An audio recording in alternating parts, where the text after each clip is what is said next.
देवरानी की 10 लाख की साड़ी। आज पूनम बहुत खुश थी। बस कुछ ही दिन हुए थे वो इस घर में ब्याह करके आई थी। पूनम के परिवार वाले बहुत ही अमीर थे।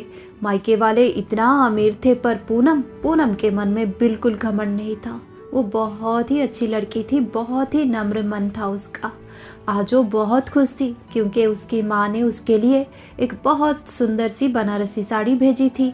बनारसी साड़ी बहुत ही कीमती थी, 70,000 की साड़ी, और बहुत सुंदर थी। पर उसकी साड़ी में तो किसी ने धनिया पुदीने की चटनी डाल दी थी। यह बात पता न थी पूनम को अब तक। वो तो बहुत ही खुश थी और अपनी सास और जेठानी से बातें कर रही थी।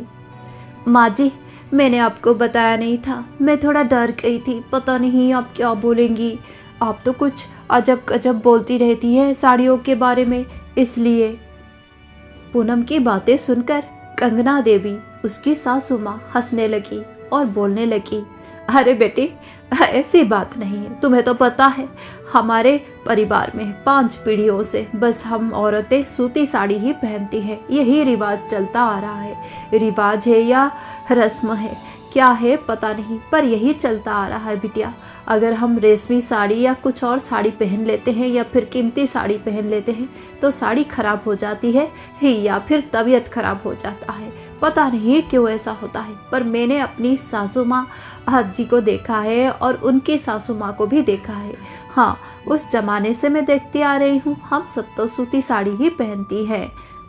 पर माँ जी, मैंने मम्मी से बोला था और वो मेरे लिए एक बहुत सुंदर सी बनारसी साड़ी भेज दिया है। मैं तो दीदी के लिए और आपके लिए भी लाना चाहती थी, पर आपने ऐसे बोला था तो मैं डर के नहीं लाई। वैसे माँ ने आप दोनों के लिए भी बहुत सुंदर सी साड़ी खरीद कर रखा है, वो भी डर के ही भेजने के लिए, पर मेरा मन नहीं माना।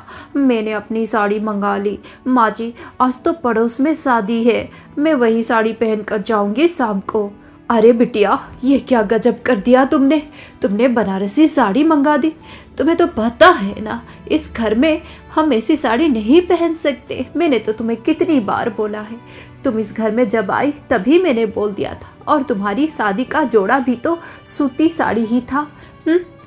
माँ जी, यही बात तो मुझे समझ में नहीं आती है। जमाना कहाँ से कहाँ पहुँच गया है और आप हो कि इस अंधविश्वास में विश्वास कर रही हो। पता नहीं ये रिवाज किसने रखा है, क्यों रखा है। अरे बेटी, ऐसा तो मैं देखती आ रही हूँ अपने आँखों के सामने। अगर इस घर में कोई भी बहू कुछ और साड़ियाँ पहन ले तो बहुत ही बुरा होता है।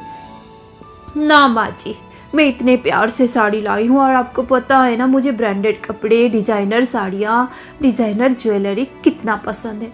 माँ जी, मैं तो आज बस वही बनारसी साड़ी पहनूंगी। मना ना कीजिए, कुछ नहीं होता, ये बस अंधविश्वास है। और आज मैं ये साबित भी कर दूंगी। देख लीजिएगा, मैं साड़ी पहन भी लूँगी और फंक्शन में भी जाऊँगी, कुछ नहीं होगा। है, ये तो बस डर है। अरे बेटी, मैं तुम्हें नहीं समझा सकती, तुम्हारी मर्जी। पूनम बहुत खुश थी, इसलिए उसकी सासू माँ और उसकी जेठानी ने उसे और कुछ नहीं बोला। दोनों एक दूसरे का मुंह ताकते रह गए, पर पूनम तो बहुत ज़्यादा खुश थी। वो सीधे अपने कमरे में आई। अरे वाह, मेरी साड़ी तो बहुत सुंदर है, बहुत सुंदर है। आज तो मैं यही साड़ी पहनूंगी। जब उसकी नज़र उसकी साड़ी पर पड़ी तो उसके तो होश ही उड़ गए। अरे ये क्या, उसकी साड़ी तो खराब हो चुकी थी।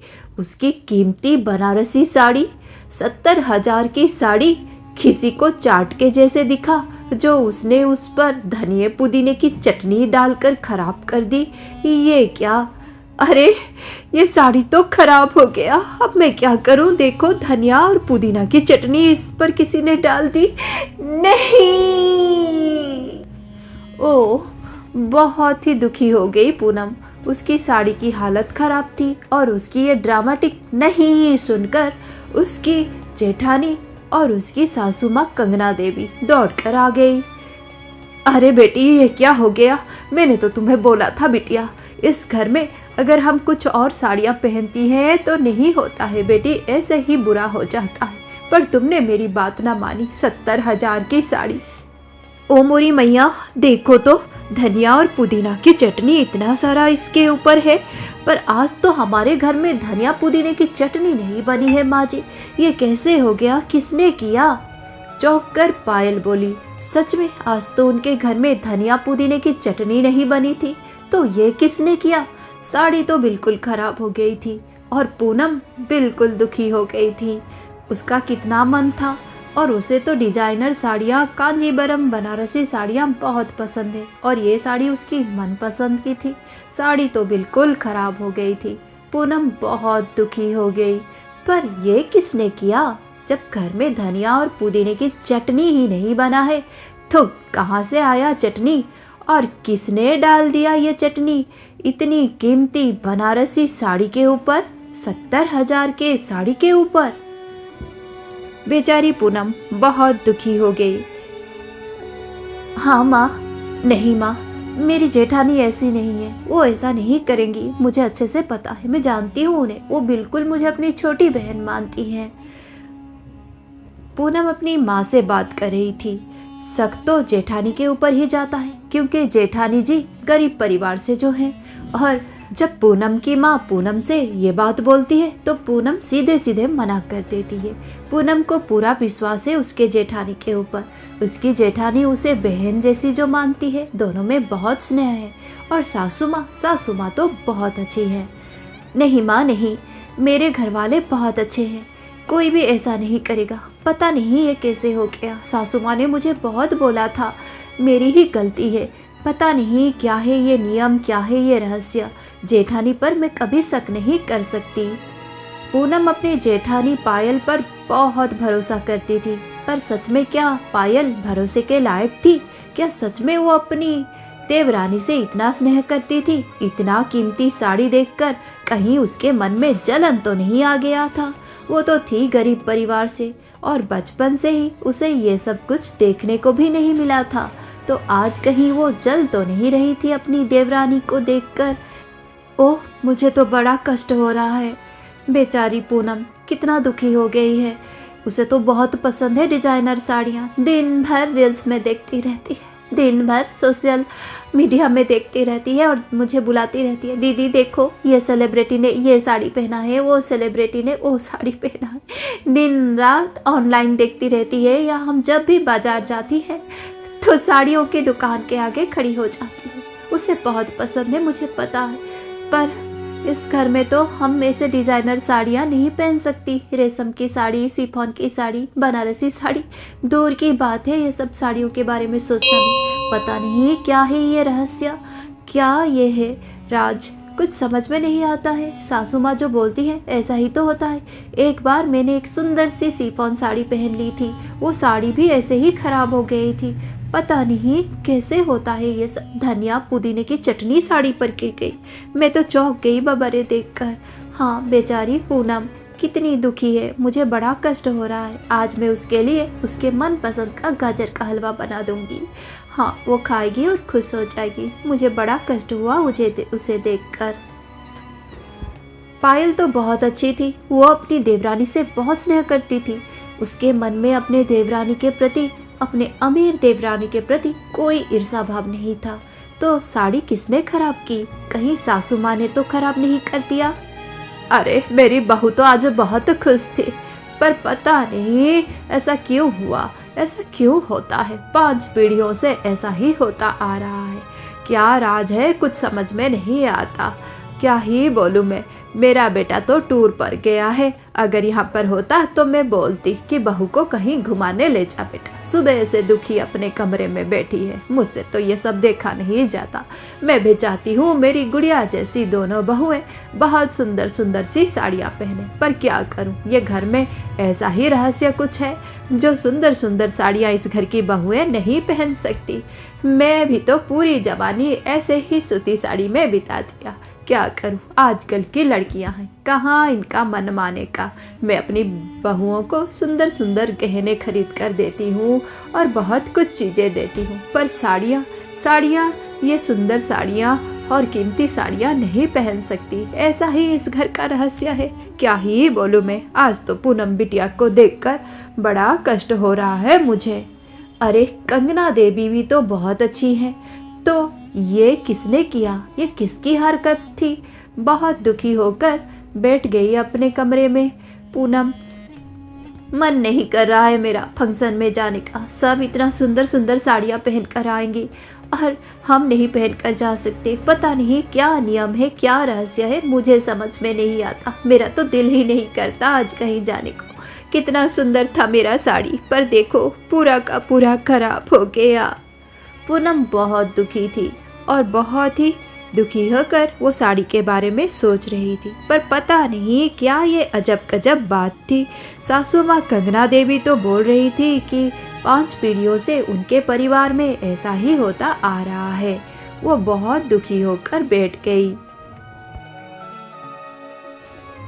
पायल बिटिया, पूनम बेटी तो बहुत ही दुखी होकर बैठी है अपने कमरे में। जाओ और उसके साथ थोड़ी बातचीत कर लो, उसे अच्छा लगेगा। और एक काम करो, तुम दोनों ब्यूटी पार्लर चली जाओ। हाँ, अच्छे से सज सबर लेना, उसका मन भी बहल जाएगा। वो तो बहुत दुखी है, फंक्शन में नहीं जाऊंगी बोल रही थी। हाँ माँ जी, उसका मन तो बहुत दुखी है। अब ठीक बोल रही हैं, मैं उसे थोड़ा बाहर घुमा कर ले आती हूँ। अब देवर जी होते तो बाहर चली जाती घूमने के लिए, उसे अच्छा लगता। पर कोई बात नहीं माँ जी, देवर जी तो टूर पर गए हैं। हाँ, मैं उसे अपने साथ पार्लर लेकर जाती हूँ, उसका मन बहल जाएगा माँ जी। हाँ बिटिया हाँ। अब पायल अपनी देवरानी के कमरे में जाती है। वहाँ पर पूनम बहुत ही दुखी है। चलो ना पूनम, पार्लर चलते हैं, शाम को फंक्शन है ना। दीदी मन ही नहीं कर रहा है मेरा, मैं नहीं जाऊंगी।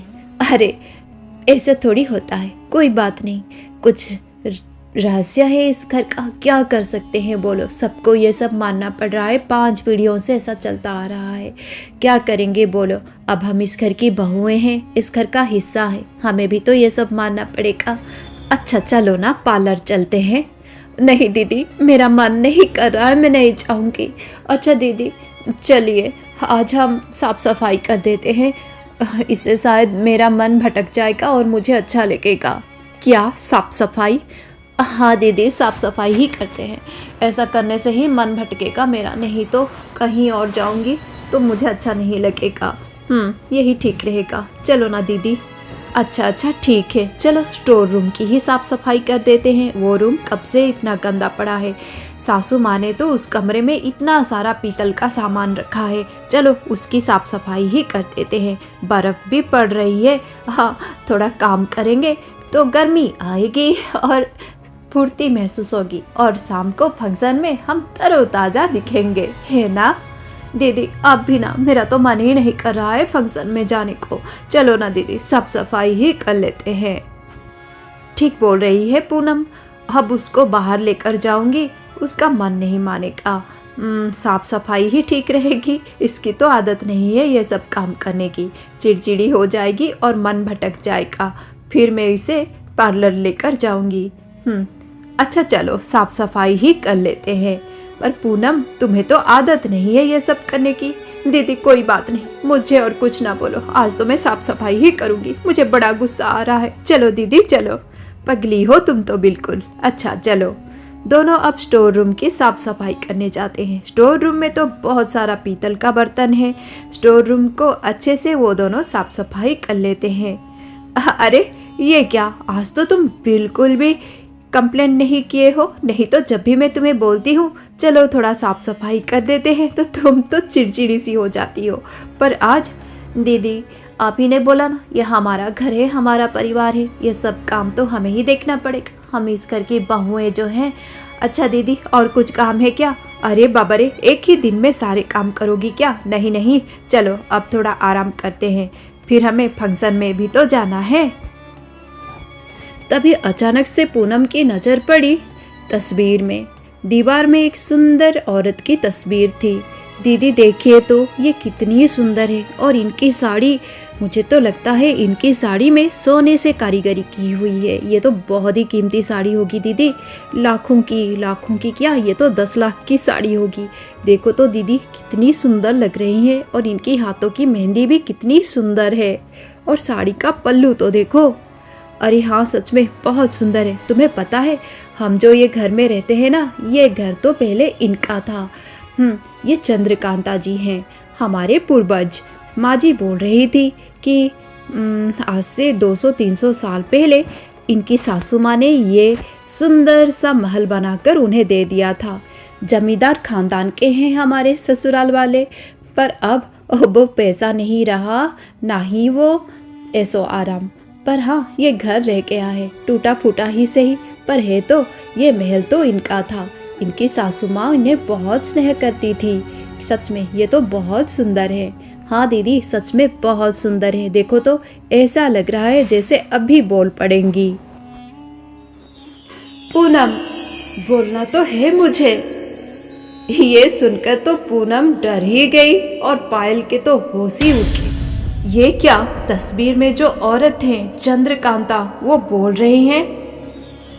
पूनम, डरो मत, मुझे अपनी गलती का एहसास हो रहा है। कितना गलत किया मैंने। तुम दोनों का मन कितना अच्छा है, एक दूसरे से कितना स्नेह करती हो। ये देखकर इतने सालों बाद मेरी आत्मा को शांति मिली, एक अजब सी शांति जिसकी तलाश थी मुझे। कितना तड़प रही थी मैं, कितना कष्ट हो रहा था मुझे ये घृणा, ये ईर्ष्या, ये अहंकार को देखकर। पर जब मैंने तुम दोनों का मन देखा तो मेरा मन शांत हो गया। मेरा गुस्सा तो गायब हो गया, जो इतने सालों से मेरे अंदर था और जिसकी वजह से इस खानदान की, इस परिवार की बहुओं को मैं सजा देती आ रही थी। तुम दोनों ने तो मेरा मन ही बदल दिया। आज मैं शांति मोक्ष प्राप्ति कर सकती हूँ। मैं बहुत खुश हूँ, बहुत खुश हूँ। तुम दोनों ने मेरी आत्मा को शांति दी है। तस्वीर में चंद्रकांता बोल रही थी और पूनम और पायल दोनों चौंक पड़े थे। उनकी तो आवाज़ ही नहीं निकल रही थी मुंह से। डर के मारे वो चुपचाप खड़ी थी और तस्वीर में चंद्रकांता बोल रही थी। हाँ, आज से 250 साल पहले की बात है। इस घर में मैं बहू बनकर आई थी। गरीब घर की लड़की थी, एक लकड़हारा की बेटी। पर सासू माँ ने मुझे पसंद किया और अपने घर में महारानी जैसे रखा। पर मेरी 6 जेठानियाँ इतनी दुष्ट थी, कितना जलती थी मुझसे।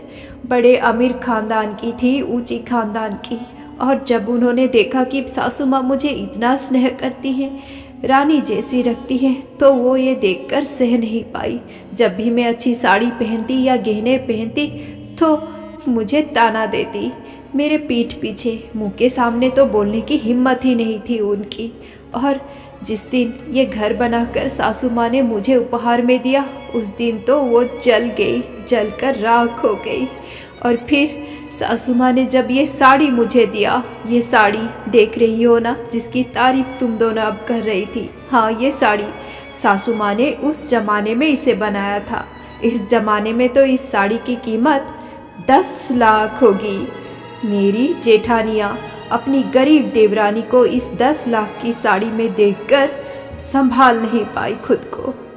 उनका अहंकार इतना बढ़ गया कि उन्होंने मुझे रास्ते से हटाने की साजिश कर ली और वो सफल भी हो गए। उन्होंने खाने में कुछ ऐसा मिला दिया था कि मैं वो खाना खाकर क्या बोलूँ मैं आगे।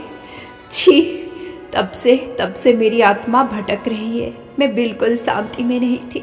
ये अहंकार, ये घृणा, ये घमंड मुझसे बर्दाश्त नहीं हो रहा था। वो अमीर घर की थी और मुझ जैसी गरीब से कितना जलती थी। मेरी साड़ी को देखकर, मेरे लिए सासू माँ के मन में जो स्नेह था उसे देखकर। और जब मैं इस दुनिया से चली गई तो मेरा मन अशांत रहने लगा और मैं भटकती रही। मेरे मन को शांति ना मिला। और जो कोई इस घर में बहू बनकर आई और वो अच्छी साड़ी या गहने पहनने लगी तो मैं ये देखकर खुद को संभाल ना पाई। खास करके साड़ी, हाँ, क्योंकि इस साड़ी की वजह से ही तो उन्होंने साजिश रची थी मेरे अंत की। इसलिए जो भी अच्छा साड़ी पहनता था, मैं उसकी साड़ी को नष्ट कर देती थी या उसकी तबीयत खराब कर देती थी। और इस डर के मारे 5 पीढ़ियों से इस घर की कोई भी बहू अच्छा साड़ी तो क्या, अच्छा श्रृंगार करने से भी डर जाती थी और ऐसा ही चलता आ रहा था।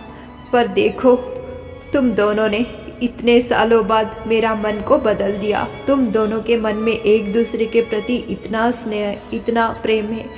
मैंने तुम्हारी साड़ी उस दिन खराब कर दी, तुम्हारी कीमती साड़ी, पर तुमने अपनी जेठानी पर शक नहीं किया। वो गरीब घर से थी, उस पर इल्ज़ाम लगाना तो बहुत ही सहज था, पर तुम उस पर इतना विश्वास करती हो, ये तो प्रेम है। और तुम्हारी जेठानी एक दिन भी तुमसे नहीं चलती है, इतना स्नेह है उसके मन में तुम्हारे प्रति। वो तुम्हारे लिए दुखी है क्योंकि तुम दुखी हो। और तुम्हारी सासू माँ इतनी अच्छी है, बिल्कुल मुझे मेरी सासू माँ याद आ रही है। ये सब देखकर आज मैं बहुत खुश हूँ। मेरी आत्मा को शांति मिली है, तुम लोगों ने मुझे मुक्ति दे दी है। मैं बहुत खुश हूँ, बहुत खुश हूँ। पर मैं तुम लोगों को दुखी करके नहीं जाऊंगी। हाँ, इतने सालों से मैंने ये सब कुछ किया अशांत मन के वजह से, पर अब मेरी मन में शांति है, इसलिए ये लो। फिर चंद्रकांता ने पूनम की बनारसी साड़ी, जिस साड़ी को उसने खराब कर दी थी, धनिया पुदीने की चटनी डालकर उस साड़ी को नया बनाकर उसे लौटा दिया। पूनम ये देखकर बहुत खुश हुई। और कुछ भी है मेरे पास तुम लोगों के लिए। फिर कुछ अजीब सा हुआ। अब चंद्रकांता ने 3 सुंदर साड़ियाँ उपहार में दे दिया। एक साड़ी कंगना जी के लिए, एक साड़ी पूनम के लिए और एक साड़ी पायल के लिए। तीनों साड़ियाँ जिसकी कीमत 10 लाख रुपए की थी, सोने की कारीगरी जो हुई थी। और इतना सुंदर उपहार देने के बाद उसने दोनों को आशीर्वाद किया और वहाँ से हमेशा के लिए गायब हो गई। अब उस तस्वीर में एक शांत औरत बैठी थी। चंद्रकांता का मन को शांति मिल गया था। उस दिन से सब कुछ बदल गया। उस घर में बहुएं अपनी पसंद की साड़ियाँ पहनने लगी और प्यार हमेशा उस घर में रहा। सबके मन में एक दूसरे के लिए। प्यार में बहुत शक्ति होती है, प्यार बहुत कुछ कर सकता है। प्यार ही मन में शांति देता है।